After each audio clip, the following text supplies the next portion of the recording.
Welcome back. Happy Monday. Out here after work. Let's get a few things assembled. I started putting together the oil pipe here, put the screen on that. Started unmasking a few things. Basically do all the little fun stuff. Put some of the stuff we painted back together and start figuring out what's next. Okay, we made some good progress here tonight. Fan assembly is all together, just need some oil in there. Mag bracket and intake mocked up. Oil screen on the oil float and pipe and everything all final assembled. A little bit of sealant on the gasket where it goes into the pan. Threw the spark plugs in just to plug the holes. Front pulley loosely on there. Cap, water elbow. Yeah. Looking good. See you guys tomorrow night. Good evening. We did a little painting here before the storm rolled in. Put some high temperature satin black paint is what I used. Stove bright, high temperature stove paint. Dad had a partial can left over from doing his wood stove in the log cabin. So I used that. Looks really nice. And this stuff actually has a higher temperature reading than typical, like automotive temperatures up to 1200, where typical high temperature paint, I think it's only like 800 or something, because I had some of that too. Not that stuff, that's regular old, yeah, 500 degrees. Yeah, same stuff, 500 degrees. So a little bit better than that kind. Should last a little bit longer. I'll have to get another can of it because this is empty. It was just enough to do the manifold. We'll have to do the exhaust pipe too. What else did I do? I was looking at the hand crank a little bit. Rethought my plan. And originally I was going to move the pin locations instead, because my end of my crank is longer, right? So instead what I'm going to do is I'm going to take a little bit off the end of the rod here, about ½ an inch. So that was the original pin location. That'll now be the end of the crank, and this will be the new end pin location. And that way everything else will stay factory what it should be as far as the nesting location and everything. And then when you go to crank it in, everything else will be the same. We'll just shorten up the shaft accordingly, which makes more sense when I thought about it a little while. So I can't rush into these things too much. I got the gas sediment bowl put in the tractor. I gotta take it back out, put a little pipe dope on those threads before I final assemble it, but it's in there. I had to clean out the threads and that just a little bit deeper to get it to tighten up in the right, pointing in the right location towards the carburetor here. And now I've been scratching my head trying to figure out, I don't really understand what's going on as far as fittings here. So I'll try to explain what I got going on here. So the nut that came on this sediment bowl was this guy, which by all means looks like a 5/16 copper line compression fitting, right? 5/16 line, and the compression ferrule fit in there like it should. All seems right with the world until you start looking at the threads. The threads on, I had my thread gauge out for my tap set. The threads on the nuts are 18 threads per inch. And this is the nut that was on the carburetor. Same thing, 18 threads per inch. where the threads, so that's 18, doesn't match up. The threads on this fitting are actually 16 threads per inch. Granted, these threads are a little bit boogered up, but I think you can probably see there that they're definitely 16, and they are not 18. They do not match up to 18. So that's not really the right nut for that fitting. Okay, so we go to this fitting, the elbow that was in the carburetor here when I got it. This looks to me like a 1/4 inch compression fitting, because a 1/4 inch line would fit in there, where the 5/16, come on focus, does not. I mean, just the end of it, it doesn't slip in like a normal compression fitting, like a modern one here, where it goes in that far, right? So I'm assuming, I assumed that it should be 5/16 gas line based on that fitting. I was just assuming that this fitting was wrong. But now that I know that this nut is not really right for this, now I'm doubting, is this really, well, no, it still should be 5/16 because that's the inside there. So I think it's still safe to assume it should be 5/16 line. But what, so, and this is a 18 as well. I'm having a hard time focusing here today. 18 as well, threads per inch. Okay, and that appears by all senses to be in a 5/16 or 1/4, but the nut they had on this, which I do not believe is original, but that's drilled out to be a 5/16. So what's going on there? Where the threads are different too, because on a modern compression nut fitting, the threads are 24 threads per inch, which is what, like that, granted that's pipe tap there, and the packing nut there is a 24 thread. So what is this? What is this supposed to be? Is this some type of a British thread, or what am I missing here, guys? Apparently I don't know what's going on, so if anybody can help me there, holler, because I don't know what's going on. I'm confused. And I don't think they are flare fittings, because they don't look like flare fittings. Did they have a different kind of compression fitting back then, or is this obsolete fittings? They've changed the threads since 1920, or what? Welcome back, everybody. Wednesday today. I don't even know what day it is. Wednesday night. So I've been scratching my head over these fittings.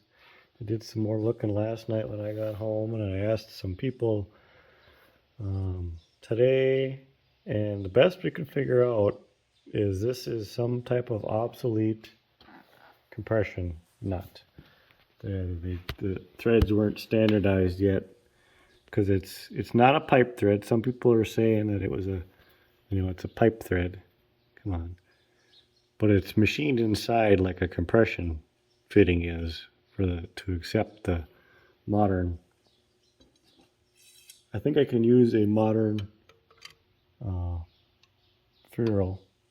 I just need a nut with the 16 threads per inch instead of these wrong 18 threads per inch, or the modern 24 threads per inch nuts. I gotta find, as far as I know, there is no nuts with 16 threads per inch available. I'll have to do some more looking around, but if not, I'm thinking we're gonna have to make up a little custom machining, make up a custom nut. This end we can just put a whole different fitting in and solve that problem. Because I don't really think this is the correct fitting anyway. So that's no big deal there. We can just put a more correct fitting there, modern fitting, I should say. So I think we'll just table that for now. Since we don't have the parts I need to do that, we'll move on to something else I can do until I round up some parts or figure out for sure what we're going to do. I think since we painted up that manifold yesterday, I think maybe we'll work on putting that up on the engine. Maybe we'll finalize both the intake and exhaust tonight, because I don't think there's any reason we can't put them on for good at this point. Because we can get in there to do our governor and our mag and everything with them in place. So maybe we'll work on that. Okay, it's past 10 o'clock, about time to call it a night. What did I get done here? I got the manifolds on for good. Farmer torque down, because you can't get a socket on most of them to get a proper torque wrench on. So you just got to get whatever combination of wrench you can get in there. And tight is tight, too tight is broken. So we got the exhaust pipe mocked up again so we can eventually get the hole in the hood cut. Started working on mocking up spark plug wire tube and figuring out the little holders on the top of the manifold here. There'll be a block of wood between these two that bolts to them, and then there's 4 holes where your 4 spark plug wires go through. There's a little bit of a holder, I guess. So pretty soon here we can start working on spark plug wires. We still got to figure out timing up the mag and put the governor on. I've kind of been waiting to do that. Probably maybe Friday when I have a little more time and a fresh brain to think about that. I don't really want to do it after work in the evening when your brain is already a little tired. But yeah, we'll keep picking away at it. We're making progress, which is good. I gotta say, it is really satisfying seeing a freshly painted manifold on an engine. Is that just me? Am I the only one? Oh, that looks sharp. That satin black really looks good against that green. All right. See you guys tomorrow. Well, tonight we got some radiator bushings made up. Cut some chunks to length. Used my punch set again with the block of wood and went to the press and pushes out these nice little plugs.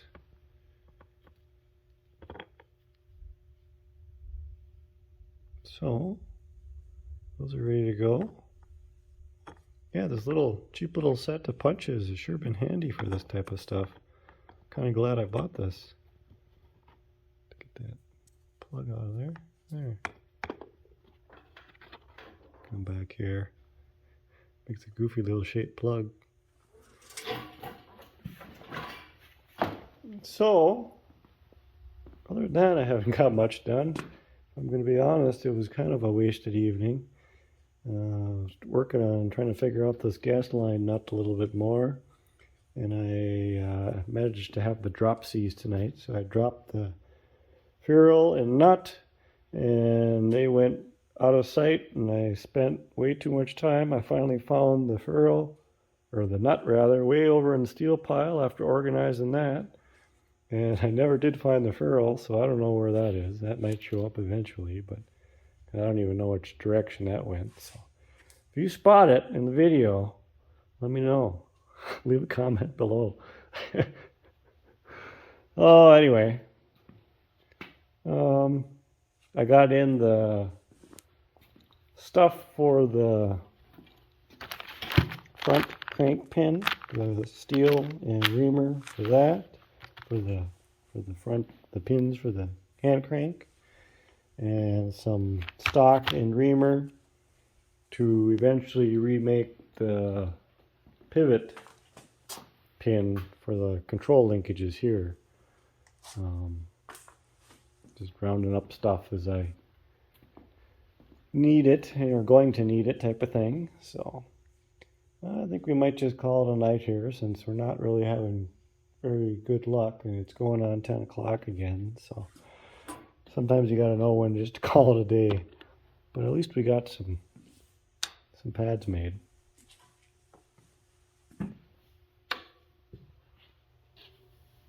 Happy Friday. So the good news is we got some goodies from Norm today. We got the float for the oil level gauge, so we can figure out how we're going to attach that to the rod. We got the float for the carburetor. I just put that on. That seems to be working right. Clears everything. I think we're good there. And we got a template now for the arm that goes on the mag for the advanced retard lever. That gets bent 90 degrees then. So we can work on getting that fabricated. I suppose I'm going to have to work on this mag and governor timing here eventually. I keep putting it off because I keep thinking that's going to be a pain, frustrating, but it's going to have to get done here eventually. Oh, I also got the correct 5/16 compression fitting for the carb, assuming I go with that. Some people go with flare there. For now I got a compression, I guess. My logic was if this one's going to be compression, then might as well make that one a compression as well, make them match. But we can always change that if we need to. A little bit frustrated. I was trying to come up with a radiator hose to, temporary hook this up. I figured that would be the easy part, right? I made up a template and I went up to Napa. I figured, I'll just go to the rack and find something that's got the right little bit of an S ziggle to it, because it's not a straight shot. You kind of got to go up and like that a little bit. So I figured, that's gonna be easy enough to find. Nope, nothing like that. And the flex hose that they could get in with the 2-inch size that I need and the length I need was like $46 or something crazy like that. It's like, no, let's hold off on it. I'll have to see if I can find something else that'll work. I don't really want to spend that much for a temporary thing. So I, there again, walked away from that. Walked away from this gas line situation. Because worst case scenario, if we can't come up, well, Dad and I were talking. We think at this point in time, we got to do some more measuring and checking. We think this is a 1/2-inch 16 thread. If that's the case, we can get tap and dies that size to custom machine up a nut. Or you could thread it on the lathe, either way. It would be nice to get a die to run over this to clean up these threads a little bit. But like I said, worst case scenario, if that doesn't happen in time and we want to fire this thing up, if that's what's holding us up from doing that, I can take this bowl back off, just screw in just a regular old pipe to barb fitting, put a rubber gas line with a just generic shut off inline filter if we want to the carb, and just mock it up, temp it up with that just to get the thing running. And we can always swap that out later with the correct stuff once we get the correct nut machined up. But it's like, geez, this is frustrating. Who would have thought a gas line and a radiator hose and these, what I thought would be simple things, would be the hard part of this process. I figured that would be the things that would just fall together, but no, it's got to be difficult. So, I don't know. I'll work on something here. I still got to do that hand crank too. We'll figure out something here. Okay, doing the hand crank. I cut it to length. I've been center punch, center drill, 3/16, 19/64, which is 91 step under 5/16, which is what this reamer is. Reamed them out. So now we just got to cut off a couple of pins out of the 5/16 ground stock and finalize our new spring, and we should be good to go with the crank. Okay, crank is kind of done. Cut the new spring. We might have to make maybe just a little bit heavier spring. It's enough to hold it, but it maybe should be a little bit stronger.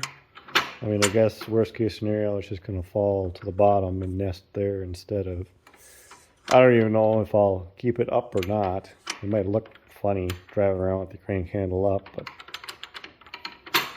I ended up going with the vertical versus storing it horizontal. It seemed like more tractors and the manual, everything was showing it either, in a vertical position. So I made the executive decision to go that way. Works good with the little bit of clearance there. I think there'd be just enough room if you need to change.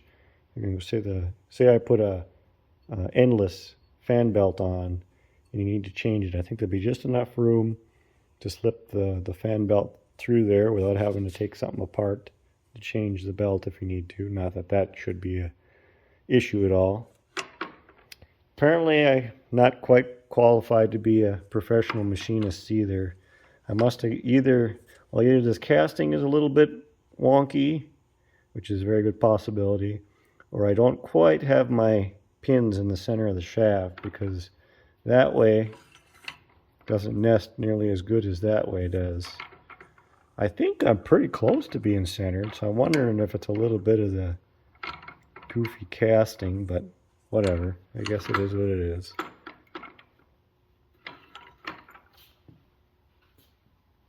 Moving on to the next thing. Okay, goal for the night. Had my supper, so goal for the night is to see if I can get things timed up right here. Governor and magneto.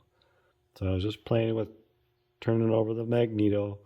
It looks like the impulse trips pretty much when the governor tangs are horizontal. It just gets to horizontal when it trips, maybe just a little bit before. So that's where I'll start, by timing the governor into the timing gears of the engine there. See if I can get the governor tangs approximately horizontal or just a little bit before horizontal. We'll see how this goes. Well, that wasn't nearly as bad as I thought it would be. I think I already got it figured out. Third time was the charm.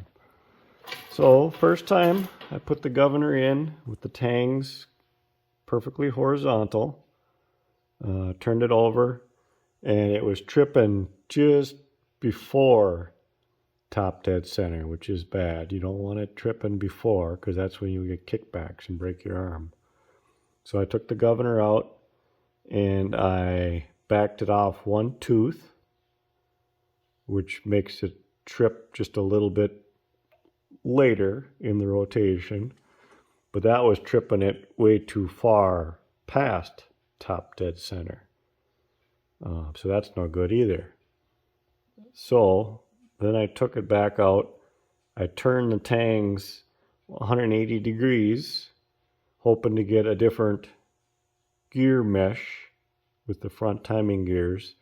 Went back to basically horizontal, and in that orientation, it actually, the tangs were just a touch before horizontal, which is what I was hoping would be perfect. Put it all together that way, and sure enough, it trips right at top dead center again. It just tripped. I suppose I can try to do it with one hand here. So go around, and as we come up, if you can see can you see the timing mark there? As it comes up and trip. Try it again, see if I can show you. Yeah, see, it trips right at top dead center, or I think it's probably as close as we're going to get. Because basically, as far as I know, there's no other combination that's going to come up with as close as that. Because we know that it's got to be roughly horizontal, and those are basically your two options there. You either go there or 180 as far as the governor goes. And so yeah, I think we're good to go there. We still have to time. Well, I got to take it back apart and seal this up and put all the bolts in. And then we have to figure out which cylinder is actually tripping on the mag, excuse me, and time that accordingly. So the number one spark plug on the mag is actually tripping when number one spark plug on the engine needs it. But that's relatively simple to do. But we'll have to get our spark plug wires made up before we can do that, so we can figure out which plug is sparking when.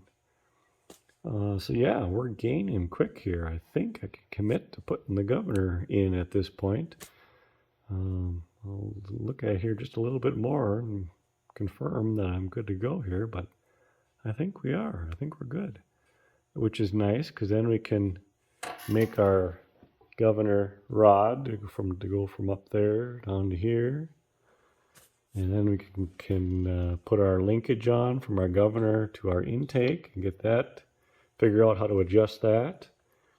We'll still have to pick somebody's brain, another 612 owner, and figure out where exactly this should be adjusted. I don't think that really matters for startup purposes, but ultimately we'll have to figure out where that should be. Yeah, we can make up our arm here now that we have our template. Got a chunk of metal here for that. So we can cut out an arm like so and fit that.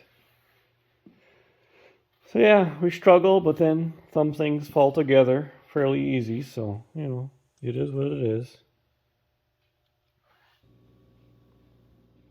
Well, I got the spark plug wires roughed in, the terminals for the mag end crimped on, and roughly ran up into place and cut to length.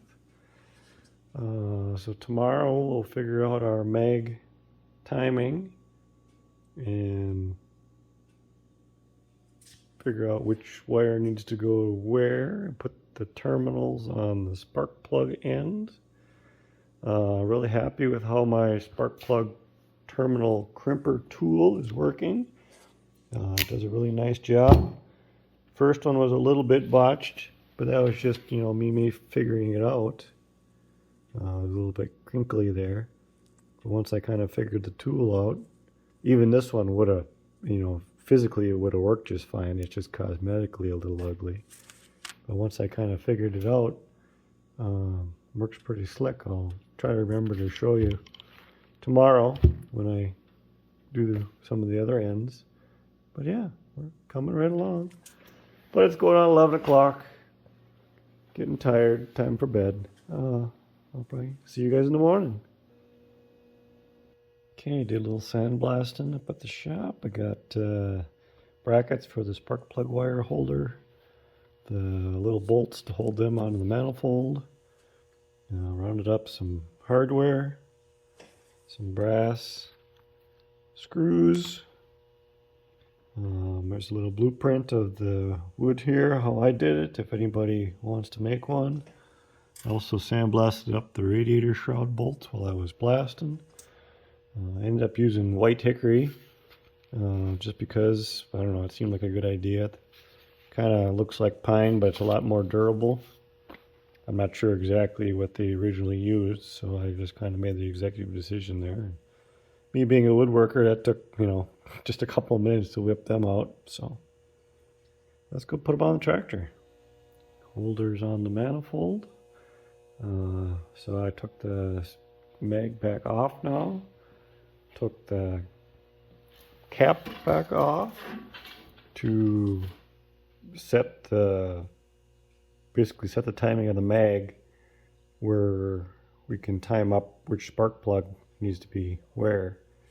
It doesn't look like there's any marks on this cap as far as which one is supposed to be number one, so I'm just going to pick that's number one for no other reason, just because, I don't know, just because.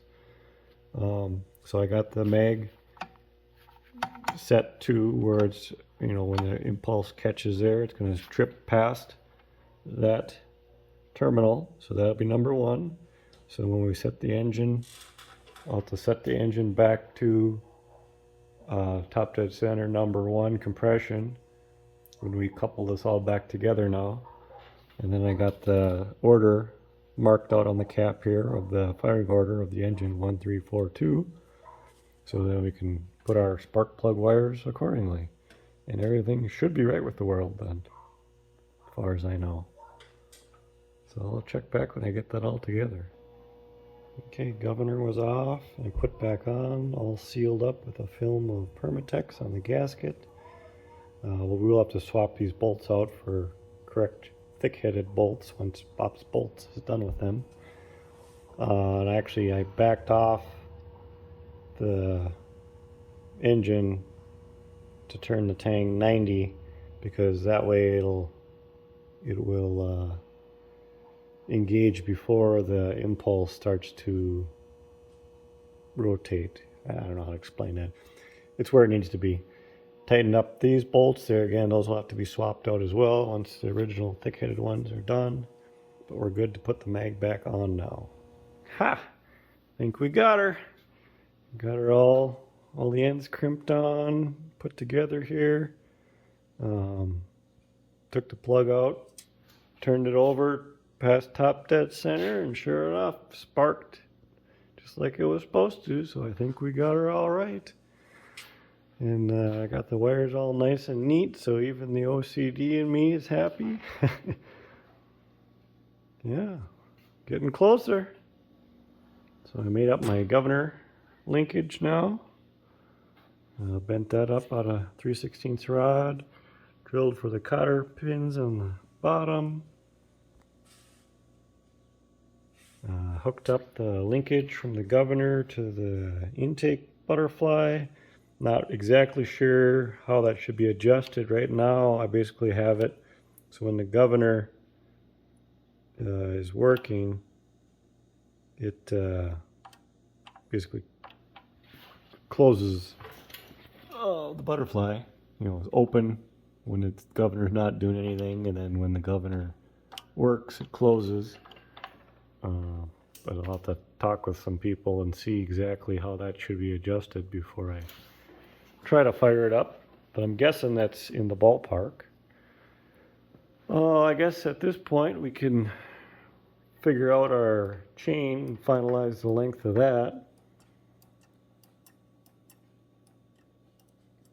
And figure out our linkage back to the control arm in the back. But yeah, we still got to make up our arm here, I guess. We're getting closer though.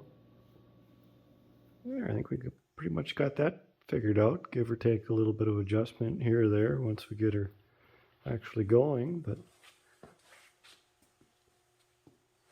linkage all hooked up. Still need a spring for the little flipper, but this works. Of course, it doesn't do much without the governor actually counteracting it, but I pretty much got that figured out. Knocking stuff off the list here.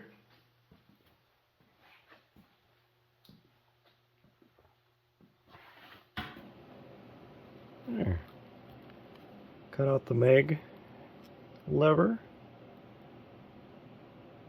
Little filing, little bending.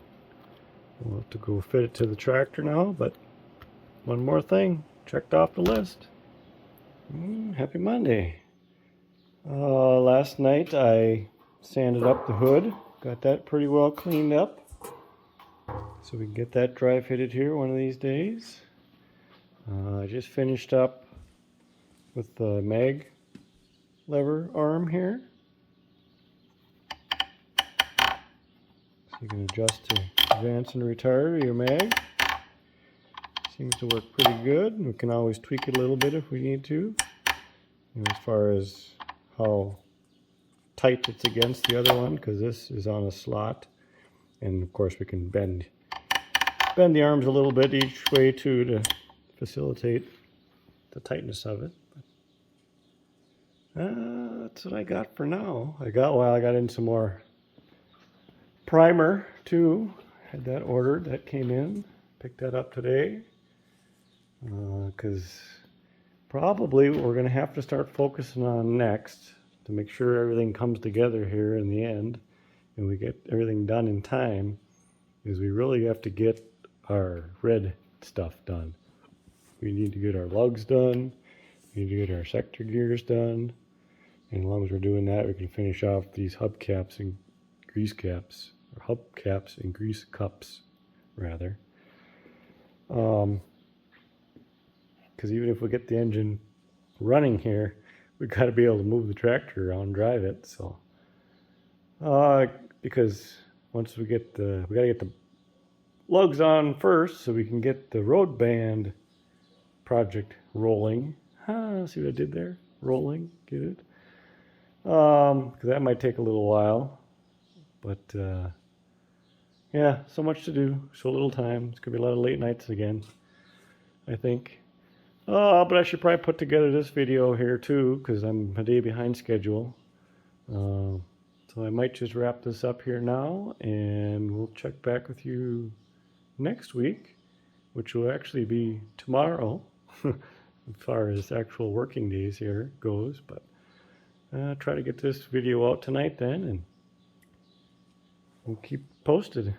Things might get a little interrupted here because I am busy trying to get these things going. I was so busy, that's why I didn't get the video out last night like I typically do on Sunday nights. So, but thank you all for watching. If you haven't hit the subscribe button, please consider doing that, and hit the old like button. That helps the videos get seen by other people. Thank you for watching. See you later.